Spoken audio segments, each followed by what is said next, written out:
Mainline Executive Coaching, ACT. This is us. This is who we be.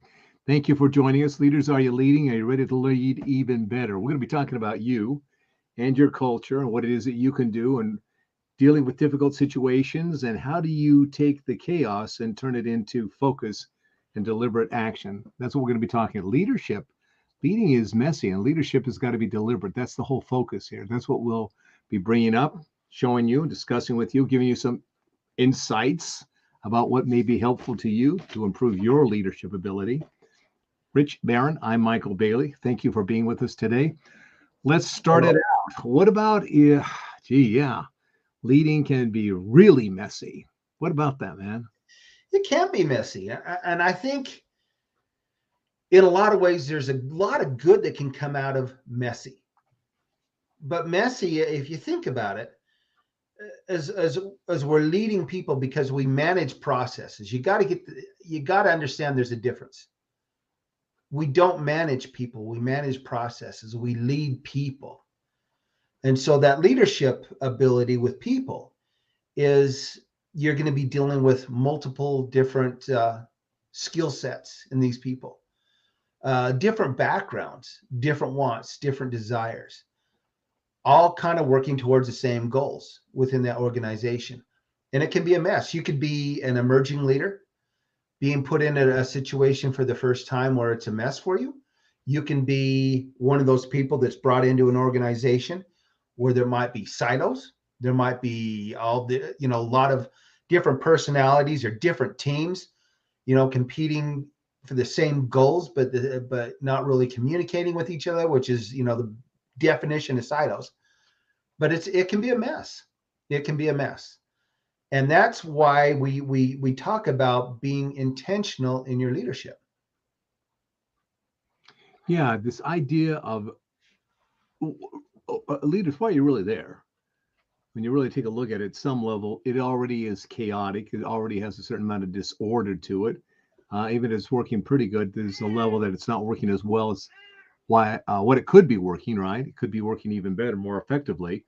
So there's that level of it's just messy. People, schedule, people are changing, people Yeah. are leaving, people are coming, new processes, new vendors. Just the whole thing is really quite messy and it's easy to get what? Overwhelmed. Leaders, if you're feeling overwhelmed or if you're feeling like it's always on my mind, been there, right? It's always on my mind. I bring it home. I'm preoccupied with it. Even when Yeah. I'm home, I'm still at the office. There's all that kind of stuff that goes through, and Yeah. that's legit. That's tough because it's you've immersed yourself in a situation that's some ways a little bit bigger than you are at the moment, right? And Right. so the messy is the given. The challenge is how do you take the messy and start creating a sense of order, not only in terms of, well, several things, relationships, in terms of tasks, your own duties, your own responsibilities, and then the process of growing the business, learning, developing, training your people. All those can be very, very difficult. And if you're not clear about how to get from the messy to the orderly, uh, you can be left behind real quickly. So let's start with this. In terms of a leader, they've got to start with themselves, wouldn't you say? Absolutely. You need to define or align your values and your purpose and your own mission statements, if you will. Hmm. You need to align yourself and align those purposes with intention. What is your intention there? What are your goals? Intentional leadership. It's one of the most powerful ways to nurture transformation and discovery in your people. It really is. But in order to do that, you, like you said, have to have your own purposes, values, and vision in mind that you can communicate that out. Yeah, and there is this definite sense of you getting yourself straight, and that doesn't come fast. That doesn't necessarily come easily. No. Leaders often step into a leadership position and feel like they're already behind. They're already behind the eight ball and they're doing what they can to catch up, but they don't seem to ever catch up. The faster you go, the more behind you get. It feels like you're losing no matter what you do. And so it's easy to go into kind of survival kinds of not good intention kind of stuff, like micromanaging people. That'd be a good example of that. Or spending too much time at a high level of abstraction, not getting down at the level of where the stuff really happens, what things are really going on with the people, production, your customers, all that kind of stuff. You got to have that stuff. Um, Not taking, and this is a big one. This is a hard one, I think, for a lot of leaders, not taking the time that you must take to really sort through complex challenges, Yeah. complex issues, things that are inherently difficult, because you just want to be, I got to keep going, I got to keep going. Sometimes, one of the biggest things that we're seeing with the leadership training we're doing is the challenge to get a leader to slow it down, really think deeply, really examine what it is that they're doing, who it is that they are as a leader, and then come back with a new point of view, something that really, really empowers them. And if you're not taking the time to think deeply about complex, difficult things, man, you're going to be trapped forever on that treadmill. You're never going to get off of it. Another one is just not taking responsibility. Hey, it's not my fault. It's not my job. I'm not here to do that kind of stuff. Um, then not being clear. You mentioned this, being really clear in your aims, in the outcomes that you want, the specific things, the way that you'd like things done, or a process that is accountable. That's not micromanaging people, but the specificity of what you and your team may be building out, for the organization. That clarity is really important, because without that, there's no accountability. If it's vague, if it's not clear, then who knows what it is they're doing there. And then, as you mentioned earlier, there's just this sense of really understanding the values and principles of an organization and how they're actually applied, not just giving them lip service, but how do you really do that? How is it really done? And how do you get that into the organization?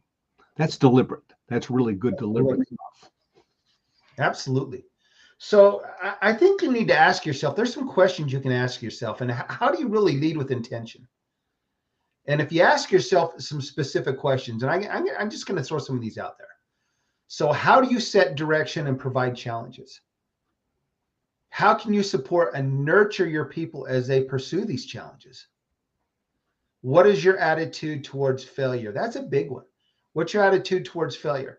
Is it a safe place? Have you created a safe place for these people that, you're trying to change this mess into some intentional leadership? Have you provided a safe place for them to give 100% effort? And that means allowing them to fail. And do you teach your team the process of learning and of failing, or do you prescribe the answer? That's something. Are you giving them the answer, or are you allowing them to learn? And what questions do you ask to foster curiosity and learning? I think there's some very critical issues in there. How do you continue to help your people learn, grow, but at the same time provide direction? It's a big deal. And all of those things really require that you're paying attention. Yeah. Your head's got to be clear enough that you can pay attention. You can engage people. You can engage the situations. You can see them. There's that critical factor really kicking in. The ability to think critically and see things as they really are. And then from that, make the decisions and decide, what actions are necessary here. What is it that we've just got to get done here, and to be able to work that through. So the self-management here is no small thing. It is a huge thing. My guess is, this is my guess based on my experience, that there are really very few leaders that know how to do that effectively. Yeah. And here's the thing, it's a double-edged sword. You've got to continue to achieve business results in the position you're in while developing people at the same time. And yourself. And yourself, exactly. And yourself. And if you're not intentional about that, if you're not intentional, if you haven't written down these goals, written down the processes, written down the path that you want to get to this point, it's going to stay messy. You're going to flounder. Not only what it is that you're going to do, you've also got to have the knowledge of how you're going to do it. And that's the biggest problem that leaders have, is they know they got to get somewhere. They know they got to get some changes going on here. What they struggle with is really, how do I do that? What are the actual tools? What are the actual practices that I've got to learn how to do and habituate, so that I can get beyond just playing catch up all the time. Right. And that's where we can come in and we can assist you with that whole process there. So Yeah. if they want to do that, where would they begin, Rich? Well, I think the best way to do that is contact us. And Executive Leaders Act, ILEC.com. And we can help you understand the process it's going to take to become a better leader. We got a Now, great survey on leadership. yeah, Let's get that done. It's incredible. It is absolutely incredible. It will show you your strengths. It will show you your gaps. It will show you where you're derailing. There may be things that you do really well, but after that, somehow it goes awry. You don't get the order right. There's really is an order to leadership. Each person has their kind of own, might say their own recipe, their own order, their own how they do this stuff. And many people aren't aware of that. Many, even very experienced leaders, don't understand how fundamentally they work at their best. And the result of that is, instead of creating the results they want, having some sort of peace of mind and real confidence in what they're doing, they create inadvertently stress. And if you're stressing out, you're passing that stress on to your team, and now everybody's, performing at a lower level, and you get the silos, you get people that, you get sick, people that turn over and all that kind of stuff, simply because you're just you haven't figured it out yet. We can help you figure it out. We can help you put it together so that you're now working at a whole new level of leadership ability, character, skills. And that's what it really comes down to. Yeah. So that's our suggestion. Get that's a hold of it.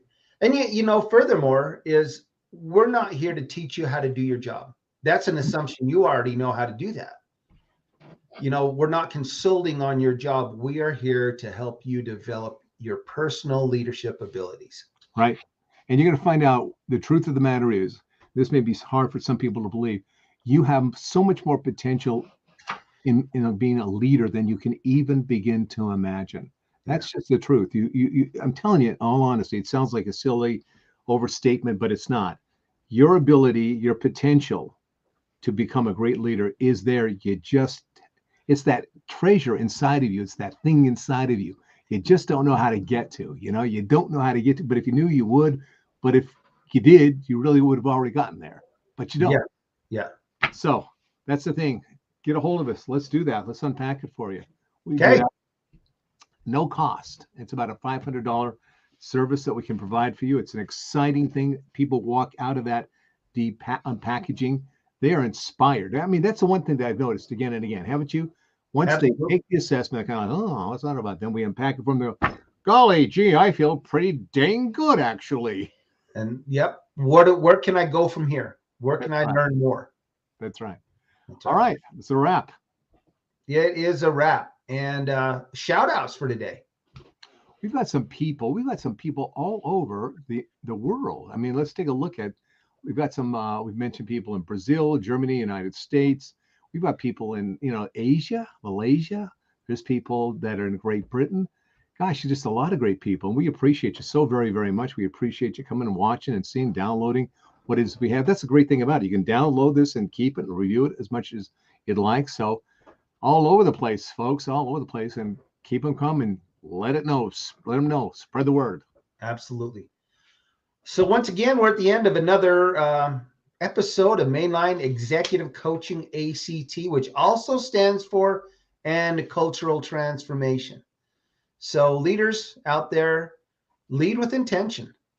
Lead with intention. Embrace the messiness of your business. Focus on it and leading with intention and straightening that out. Because in the end, great leaders are the ones that really lead with intention. Sounds good. I got to run. Take care. All right. All the best to you. Bye-bye.